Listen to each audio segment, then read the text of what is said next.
Ada sesuatu yang misterius di dalam Laut Hitam. Dari kejauhan, airnya terlihat biasa saja, biru keabu-abuan, berkilau di bawah sinar matahari seperti laut lainnya. Namun bagi mereka yang pernah berlayar di atasnya, atau hidup di pantainya, Laut Hitam punya karakter yang berbeda. Ia bukan sekadar perairan di antara daratan Eropa Timur dan Asia Kecil. Ia adalah laut yang menyimpan sejarah, mitologi, dan rahasia kimia alam yang unik di dunia. Bayangkan sebuah laut besar, dikelilingi oleh 7 negara, Turki, Bulgaria, Rumania, Ukraina, Rusia, Georgia, dan sebagian kecil wilayah Kaukasus. Ia tak sepenuhnya terbuka ke samudra luas, melainkan terhubung dengan lautan lain melalui serangkaian selat sempit, seperti Selat Bosporus, Laut Marmara, dan Selat Dardanella, yang pada akhirnya menghubungkannya dengan Laut Mediterania. Dari udara, Laut Hitam tampak seperti mangkuk raksasa air biru yang dikelilingi pegunungan dan padang luas. Namun, di balik ketenangan permukaannya, laut ini menyimpan dunia bawah yang benar-benar lain. Ada bagian lautan yang tanpa oksigen di kedalaman, dan hanya bakteri tertentu yang bisa hidup. Asal-usul nama Laut Hitam sendiri sudah menjadi bahan perdebatan selama berabad-abad. Dalam bahasa Turki disebut Kara Deniz, Kara yang berarti hitam, dan Deniz yang berarti laut. Sementara dalam bahasa Yunani kuno dikenal sebagai Pontos Euseinos, yang berarti laut ramah. Ironis, karena sebelum disebut ramah, bangsa Yunani awalnya menamainya Pontos Asinos, atau laut yang tak bersahabat. Dan memang, laut ini dahulu benar-benar tidak bersahabat bagi para pelaut awal. Ombaknya bisa berubah ganas tanpa peringatan. Kabut tebal sering turun tiba-tiba, menelan kapal-kapal dagang kecil yang mencoba menyeberang dari pantai Anatolia ke Crimea, atau dari Odessa ke Varna.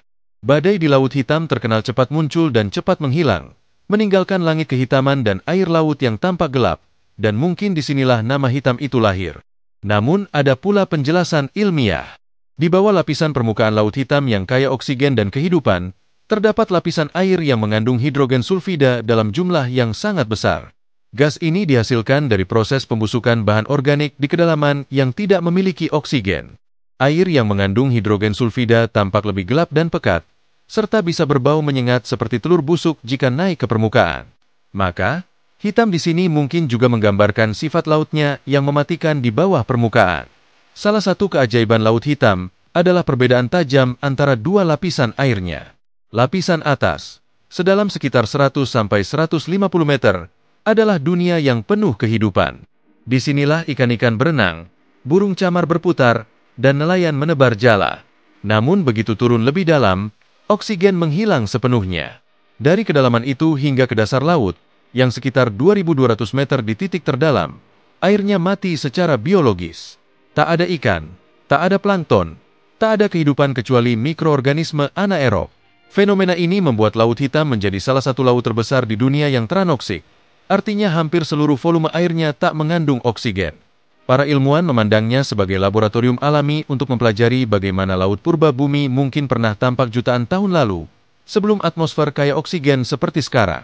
Namun, kondisi ini juga menyimpan bahaya dan misteri. Lapisan hidrogen sulfida di bawah sana bersifat racun. Jika suatu gempa besar atau longsoran bawah laut terjadi dan menyebabkan air dalam itu naik ke permukaan, dampaknya bisa sangat berbahaya bagi kehidupan di pesisir. Untungnya, percampuran vertikal di Laut Hitam sangat lambat, sehingga lapisan maut itu biasanya tetap terperangkap di bawah. Sekitar 7.500 tahun yang lalu, sebelum Laut Hitam menjadi seperti sekarang, daerah ini diakini hanyalah danau air tawar besar yang terpisah dari Laut Tengah. Airnya lebih rendah sekitar 150 meter dari permukaan laut saat ini, dikelilingi lembah subur tempat manusia purba bertani dan beternak. Namun, ketika es di Eropa Utara mulai mencair setelah zaman es terakhir, permukaan Laut Tengah naik dan akhirnya menembus dataran sempit Bosporus. Air asin pun mengalir deras ke lembah yang kini menjadi Laut Hitam. Arus itu mungkin mengalir dengan kekuatan 100 kali lipat aliran air terjun Niagara. Dalam waktu singkat, mungkin hanya beberapa bulan atau tahun, daerah yang dahulu daratan berubah menjadi lautan luas. Ribuan manusia kehilangan rumah dan ladangnya. Budaya purba mereka lenyap ditelan air asin. Kisah banjir besar ini telah lama memikat para ilmuwan dan penulis. Dua geolog Amerika, William Ryan dan Walter Pittman, bahkan mengajukan teori bahwa banjir Laut Hitam inilah asal mula legenda banjir Nuh dalam Al-Quran dan Kitab Kejadian, juga kisah banjir besar dalam mitologi Sumeria dan Babilonia.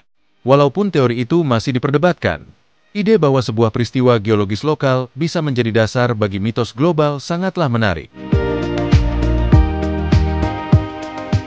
Keadaan anoksik di Laut Hitam, meski mematikan bagi kehidupan laut, memiliki satu keistimewaan, yakni kemampuannya melestarikan benda organik di dasar laut selama ribuan tahun.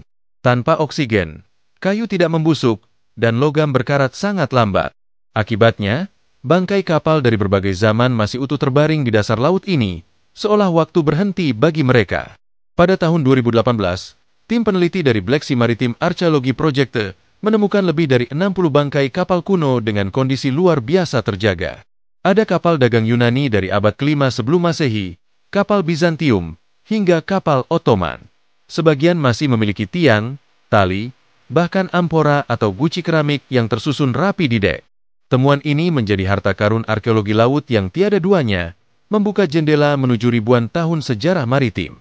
Bayangkan kapal kayu Yunani dengan layar lenyap berabad-abad lalu, kini masih berdiri tegak di dasar laut dengan kedalaman 2000 meter di bawah permukaan, tanpa gangguan waktu. Laut Hitam bukan hanya kuburan kapal, tapi juga museum bawah laut terbesar di dunia. Sejak manusia mengenal perahu, Laut Hitam menjadi jalur perdagangan penting antara Eropa dan Asia. Bangsa Yunani mendirikan koloni di pesisirnya sejak abad ke-8 sebelum Masehi, seperti Bizantium, Sinope, dan Odessos. Dari pantai-pantai ini, kapal membawa gandum, ikan, dan logam ke dunia Yunani. Sementara dari selatan, mereka menukar minyak zaitun, anggur, dan keramik. Kemudian, ketika Romawi dan Bizantium berkuasa, Laut Hitam menjadi jalur vital untuk suplai makanan ke Konstantinopel.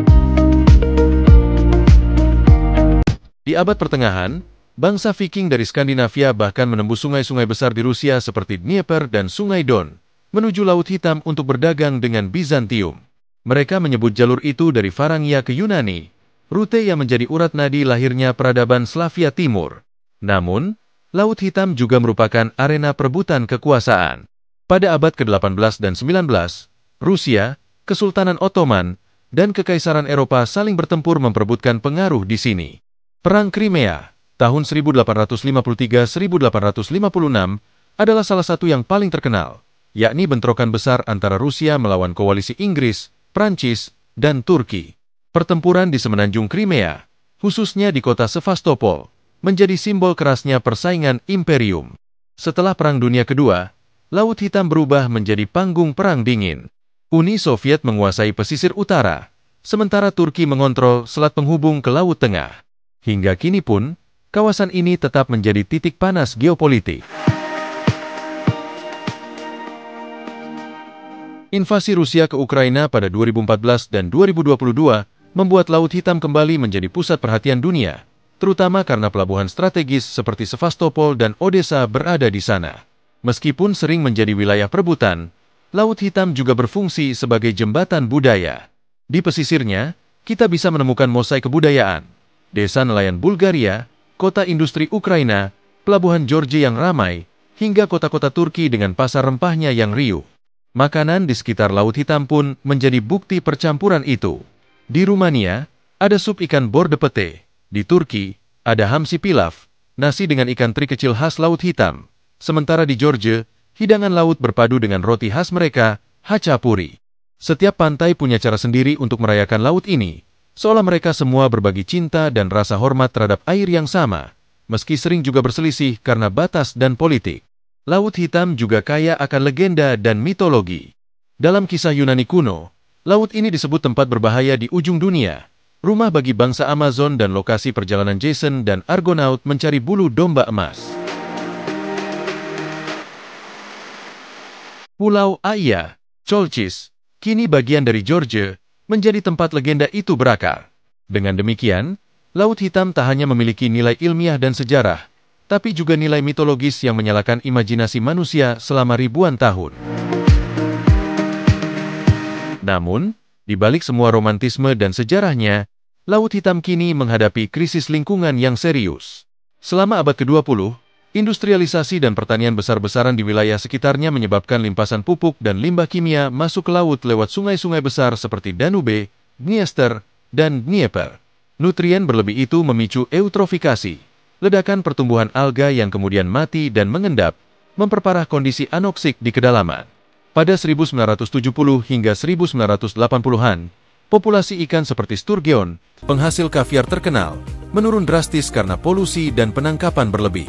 Laut Hitam yang dulu kaya ikan, kini menjadi contoh klasik bagaimana tekanan manusia bisa mengubah ekosistem rapuh. Namun, tidak semua cerita suram. Sejak 1990-an, negara-negara pesisir mulai bekerja sama dalam kerangka Konvensi Perlindungan Laut Hitam. Upaya rehabilitasi mulai terlihat, beberapa spesies ikan kembali meningkat, dan kesadaran masyarakat tumbuh bahwa laut ini adalah warisan bersama yang harus dijaga. Secara ilmiah, Laut Hitam memiliki banyak keunikan yang membuat para peneliti terus tertarik. Salah satunya adalah arus sirkulasi melingkar yang disebut rim current, atau arus besar yang mengalir searah jarum jam di sepanjang tepian laut, membawa air hangat dari selatan ke utara. Di tengah laut, ada arus kecil berputar berlawanan arah, menciptakan pusaran alami yang memengaruhi distribusi plankton dan nutrisi. Selain itu, Laut Hitam juga menyimpan gunung bawah laut dan lembah purba yang kini tertutup air. Peta batimetri modern menunjukkan adanya struktur seperti delta dan lembah sungai kuno di dasar laut, sebagai bukti bahwa wilayah itu dulu memang daratan. Fenomena menarik lainnya adalah danau mati di bawah laut. Di beberapa tempat, lapisan hidrogen sulfida membentuk batas yang terlihat seperti garis kabut di bawah air. Penyelam yang nekat turun ke kedalaman tertentu bisa melihat pemandangan seperti danau di bawah laut, karena lapisan air gelap yang tak bisa ditembus cahaya, seolah dunia bawah berbeda sepenuhnya dari dunia atas. Selain sejarah dan keindahannya, Laut Hitam kini juga menjadi arena baru pencarian energi. Di bawah dasar lautnya tersimpan cadangan gas alam dan minyak dalam jumlah besar. Turki, Bulgaria, dan Rumania sudah mulai mengeksplorasi ladang gas lepas pantai. Salah satunya Sakarya Gas Field yang ditemukan Turki pada 2020, salah satu penemuan gas terbesar di wilayah Eropa saat ini. Penemuan ini membawa harapan baru bagi ekonomi kawasan, namun juga kekhawatiran akan eksploitasi berlebihan. Aktivitas pengeboran bisa mengganggu keseimbangan geologi dan memperbesar risiko kebocoran gas beracun dari lapisan bawah laut yang mengandung hidrogen sulfida. Dengan kata lain, masa depan Laut Hitam harus ditangani dengan keseimbangan antara kebutuhan energi dan kelestarian alam.